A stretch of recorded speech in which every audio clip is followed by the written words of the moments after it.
Hello everyone, welcome back to my channel Learn with Sahira. In this video, I am going to explain you all what is meant by indifference curve and what are the features or properties of indifference curve.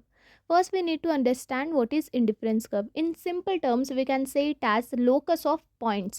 It is the locus of points where each represent different combination of two substitute goods which yield the same utility. Means the two different substitute goods will give the same level of satisfaction to the consumer. This situation arises because a consumer consumes large number of goods or services and he often find that one commodity can be substituted for another. Example, if a consumer is consuming good X, then he can think that good Y can be substituted in place of good X, where both the commodities or good X and good Y will give the same level of satisfaction to the consumer. So he can think that good X can be substituted for good Y and good Y can be substituted for good X for same level of satisfaction. When these combinations are plotted graphically, when we plot this combination of graph, this will result in a curve, and that curve is called as indifference curve. An indifference curve is also called as isoutility curve or equal utility curve. These point also you can mention in your examination that indifference curve have two other names, that is one isoutility curve and equal utility curve. Now let us see the properties of indifference curve. There are four basic properties of indifference curve. First one, indifference curve has a negative slope. Second one, indifference curve is convex to the origin. Third one, indifference curve do not intersect or they do not touch each other. Fourth one, upper indifference curve represent a higher level of satisfaction than the lower one. Children, these are the four basic properties. You need to mention it in your examination. Let us go with the properties individually. First one is indifference curve has a negative slope. It means that the indifference curve slope downwards from left to right. The curve goes downward from left to right. Children, these property is based on the assumption that when a consumer is consuming more amount of one good, he need to decrease the units of the another good. Just let us take an example of me. If I'm taking good X in large amount, I need to decrease the units of good Y in order to gain the same level of satisfaction from both the goods. Children, the indifference curve should have a negative slope only. It can't have a positive slope. It should move from left to right only.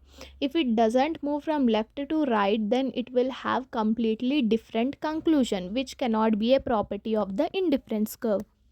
Children, second basic property of indifference curve is it is convex to the origin. It cannot be concave to the origin because the basic property is that it is convex to the origin.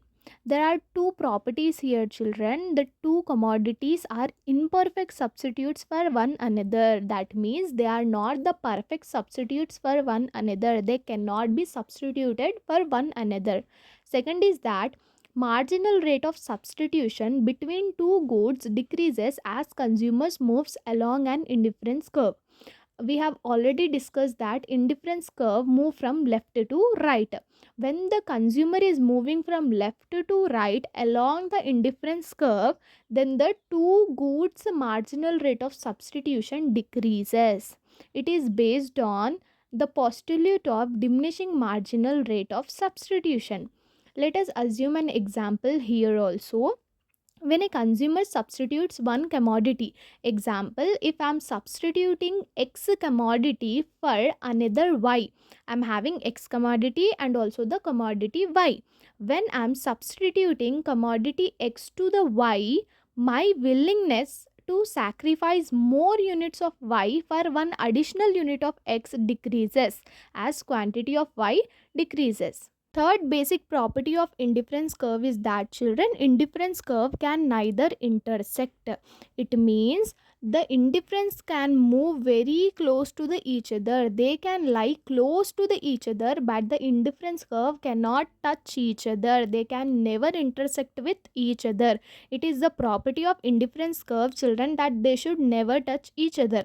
If they touch each other and a point will create by intersecting that two indifference curve, then they will give impossible conclusions, children. There are two conclusions. That one conclusion is that two equal combinations of two goods will have different levels of satisfaction.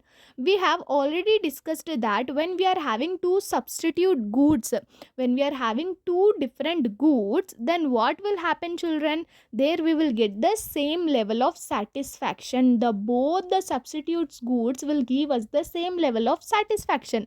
But when this indifference curve touch each other, it means that the two substitute goods will not give us the same level of satisfaction. Means it is not the basic property of indifference curve. Means two equal combinations should give us the same level of satisfaction. Here if they intersect, they will not give us same level of satisfaction, children.